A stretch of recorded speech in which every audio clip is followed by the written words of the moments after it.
Penahanan dilakukan di rutan cabang Gedung Merah Putih KPK.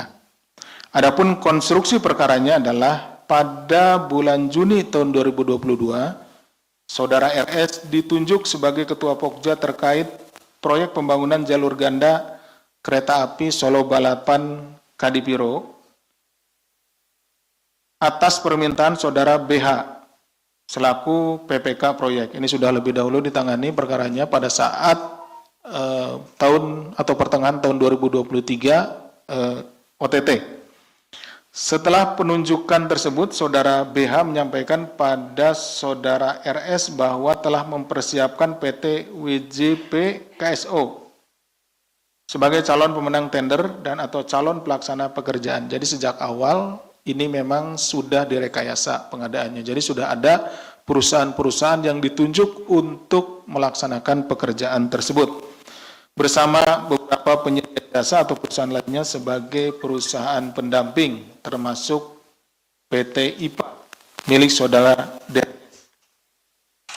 Selanjutnya Saudara BH meminta Saudara RS agar dapat mengakomodir permintaan tersebut, sehingga Saudara RS menyampaikan kepada seluruh personel Pokja yang dipimpinnya untuk menambahkan syarat-syarat tertentu sebagai syarat calon penyedia jasa yang dimaksud sebagai kuncian tender. Jadi untuk memenangkan salah satu perusahaan yang telah ditunjuk, maka dibentuk atau ditentukanlah syarat-syarat khusus ya, yang spesifik merujuk kepada perusahaan tersebut. Ya, seperti itu. Misalkan ahli tekniknya, kemudian pengalaman menangani pekerjaan gitu ya, harus berapa atau harus berapa lama, sehingga itu menjadi kuncian bagi perusahaan tersebut. Nah, karena kan beda-beda nih, setiap perusahaan memiliki pengalaman atau memiliki pegawai yang expertnya gitu, seperti itu.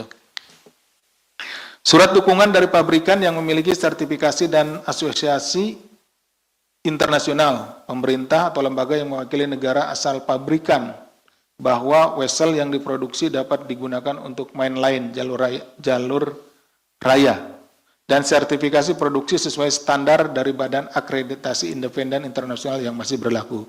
Jadi kunciannya itu berupa dukungan dari pihak pemilik sertifikasi dan sertifikasi produk standar. Jadi yang tidak dapat dukungan itu, nah akhirnya menjadi tereliminasi gitu ya, seperti itu. Nah, bahwa kemudian dalam proses tender tersebut PT WJP KSO yang dipersiapkan sebagai pemenang justru dinyatakan gagal saat evaluasi oleh tim Pokja yang dipimpin Saudara RS karena kesalahan unggahan dokumen penawaran. Jadi ternyata ini ada kesalahan juga di sini ya, kesalahan. Namun demikian PT IPA yang disiapkan sebagai perusahaan pendamping justru dinilai memenuhi syarat sebagai pemenang tender. Atas kondisi ini, kemudian Saudara RS berkonsultasi dengan Saudara BH agar mengubah skenario untuk memilih PT IPA sebagai pemenang tender proyek pembangunan jalur kereta api tersebut. Bahwa selanjutnya Saudara RS menetapkan PT IPA sebagai pemenang tender pembangunan jalur ganda KA antara Solo Balapan Kadipiro 96 plus 400 sampai dengan kilometer 104 plus 900 CGSS 6 tahun anggaran 2022 sampai 2024. Kemudian PT IPA menandatangani kontrak tersebut dengan nilai 164,51 miliar.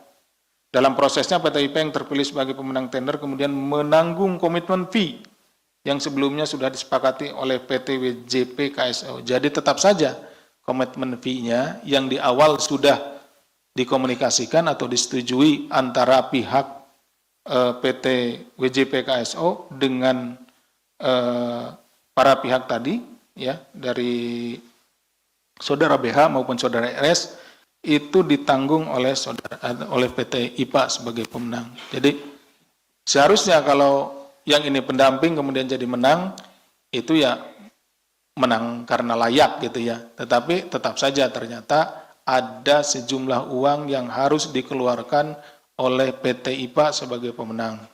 Itu yang jumlahnya itu sesuai dengan kesepakatan awal antara Kepala Balai tadi Saudara BH RS dengan PT WJP KSO.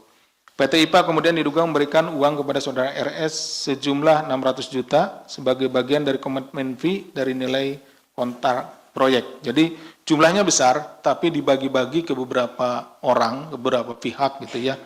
Beberapa pihak diantaranya saudara RS sendiri memperoleh 600 juta rupiah.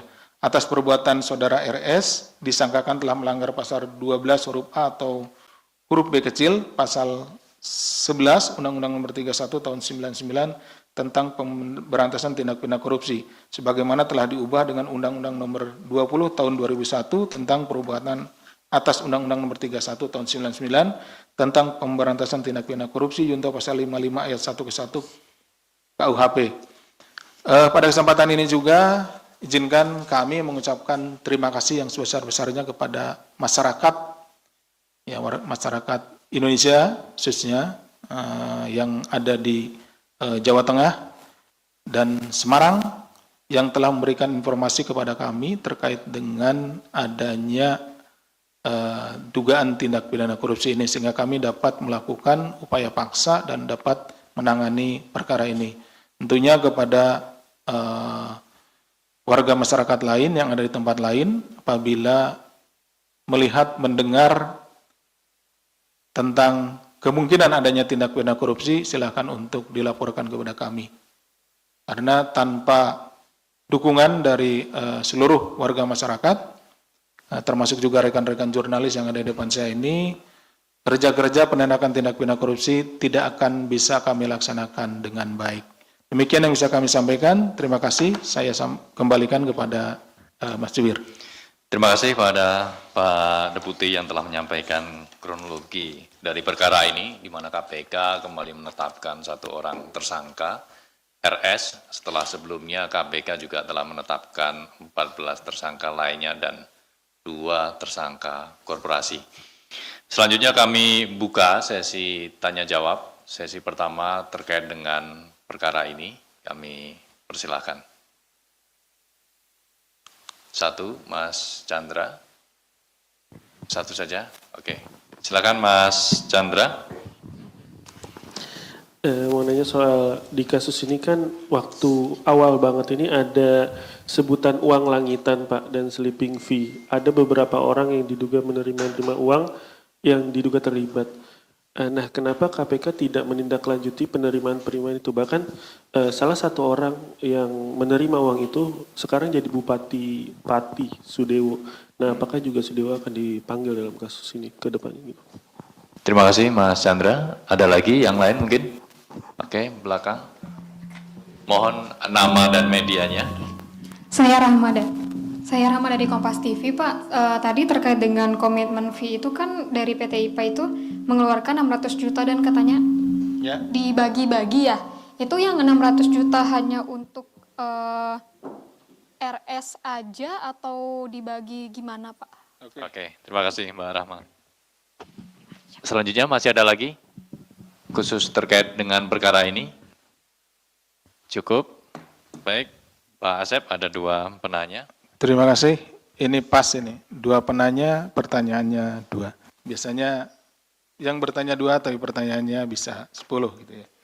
Mas Chandra, ini ada dikenal dengan sleeping fee, kemudian langitan dan lain-lain ya. Ini yang baru kita tetapkan itu ada 14 ditambah dengan 2 korporasi. Jadi ini bertahap. Gitu ya, bertahap kami sedang terus juga menggali informasi, kemudian mengumpulkan bukti-bukti terkait dengan beberapa calon tersangka lainnya, kemudian juga beberapa pihak lainnya. Gitu. Jadi sambil kita menangani yang 14 ini, kemudian nanti karena kan kewenangan pada saat penyidikan lebih besar, itu kita bisa melakukan upaya paksa, penggeledahan, kemudian penyitaan dan lain-lain dikumpulkan sehingga nanti kalau sudah cukup bukti maka akan kita tentunya kita naikkan ke tingkat penyidikan.